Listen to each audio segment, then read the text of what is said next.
दिल्ली चुनाव रिजल्ट आ गया है और उत्तर प्रदेश के मिल्कीपुर में जो विधानसभा उपचुनाव हुआ उसका भी रिजल्ट आ गया है। भारतीय जनता पार्टी ने दोनों जगह जीत हासिल की। इसी पर मेरे साथ बात करने के लिए उत्तर प्रदेश सरकार में मंत्री हैं रविंद्र जायसवाल। मंत्री जी, भारतीय जनता पार्टी दिल्ली भी जीती और मिल्कीपुर उपचुनाव जीती, कैसे देखते हैं? लोग विकास के साथ खड़े हैं, छल छलावे से दूर हो गए। गुमराह करके कुछ लोगों ने मिल्कीपुर चुनाव अयोध्या जीता था और यहाँ तक कहा कि अयोध्या के राजा राम नहीं अवधेश हैं। जनता ने कहा कि राजा भगवान राम ही है, बाकी लोग फकीर हैं। जनता ने इनकार कर दिया। दिल्ली में भी एक ठग जो 10 साल से वहाँ गुमराह करके सरकार चला रहे थे, वो लोगों ने भी ठग से बाहर निकल करके और विकास के साथ में माननीय प्रधानमंत्री जी के साथ खड़े हो गए और उसका नतीजा है कि दिल्ली का परिणाम आया।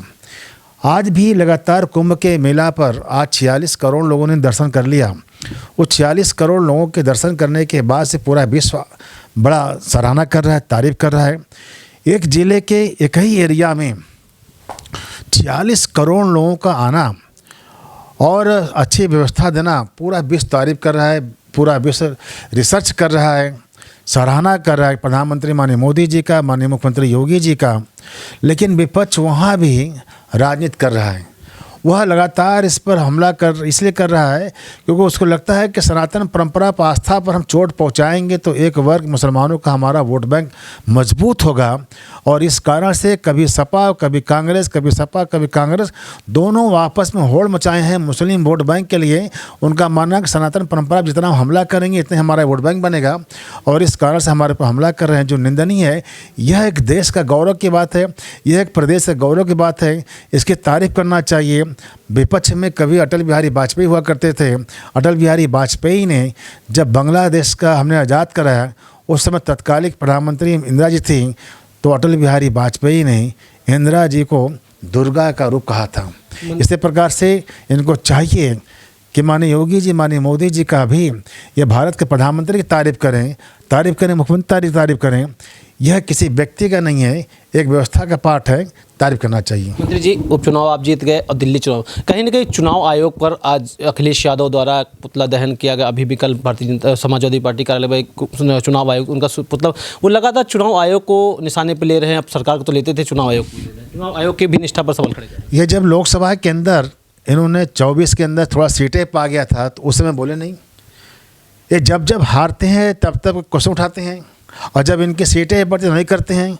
यह नादान बच्चों की तरह हमें यह खिलौना नहीं, ये खिलौना है, ऐसे ये ऐसा हरकत कर रहे हैं जो नादानी वाला है। मंत्री जी, कुंभ की बात करें, अखिलेश यादव लगातार कुंभ को तो टारगेट कर ही रहे हैं। वहाँ पर डेली ट्वीट पर फोटो डालते, वीडियो डालते। बनारस को लेकर भी लगातार वो सवाल खड़े कर रहे हैं कि वहाँ पर अव्यवस्था हो गई है। ये वह लोग हैं जिन्होंने सनातन परंपरा का लगातार हत्या किया है। ये वह लोग हैं जिन्होंने राम जन्मभूमि के अंदर आंदोलन में लाठी चलवाया, गोली चलवाया था, जेल भेजा था, जेल हम भी गए थे। वह लोग सनातन परंपरा का पर क्वेश्चन उठा रहे हैं। जी, एक लास्ट और सवाल है। कांग्रेस अभी तक कुंभ में, जो कांग्रेस के लीडर अभी तक कुंभ स्नान करें, अखिलेश यादव ने आकांक्षी टिप्पणी की मगर स्नान करने का, कांग्रेस पार्टी अभी तक नहीं पहुँची। क्या हमने कहा कि इस देश के अंदर एक विचारधारा चल रहा है और विचारधारा चल रहा है कि सनातन परंपरा हमला करने का। और आपने देखा है, कल ही दिखाया टीवी पर कि किसी व्यक्ति ने राहुल गांधी को मेमेंटो स्वरूप सब प्रभु श्याम जी का मूर्ति दे रहा था, उन्हें पकड़ से इनकार कर दिया। गोल गोल टोपी पहनने का शौक़ है जाली वाला, लेकिन प्रभु श्याम जी का मूर्ति देने पर हाथ पीछे कर रहे हैं, ये वो लोग हैं। अखिलेश यादव को छोड़ दिया जाए, विपक्ष के कई ऐसी पार्टियां हैं, नेता हैं जो अभी कुंभ स्नान में नहीं गए, क्या कुछ कहेंगे? जी, सब देखा जा रहा है, विश्व के भी लोग आ रहे हैं। वो बेचारे डर रहे हैं कि अगर चले जाएंगे तो उनके पार्टी के नेता उनको निकाल ना दें, वो डर इस बात कर रहे हैं। कांग्रेस पार्टी के लिए क्या कहेंगे, क्योंकि राहुल गांधी के बड़े नेता हैं पार्टी के, कुंभ स्नान के लिए? जाओ कांग्रेस के नेताओं, सपा के नेताओं से जाओ कुंभ में स्नान कर लो, अमृत का जल में स्नान कर लो, शायद आपके पूर्व के कुछ पाप धुल जाएं। ठीक, ये मेरे साथ उत्तर प्रदेश सरकार में मंत्री थे रविंद्र जायसवाल जी। उन्होंने साफ तौर पर कहा विपक्ष द्वारा खड़े किए गए लगातार सवाल जा रहे हैं, उसको जवाब दिया है और उन्होंने कुंभ को लेकर भी कहा है कि कुंभ भव्य और दिव्य कुंभ हो रहा है, क्योंकि वहाँ पर भीड़ अपार जा रही है, इसलिए व्यवस्था है, मगर सरकार लगातार प्रयास कर रही है कि व्यवस्था ठीक रहे। मैं पुष्पेंद्र शर्मा, पब्लिक लाइव, लखनऊ।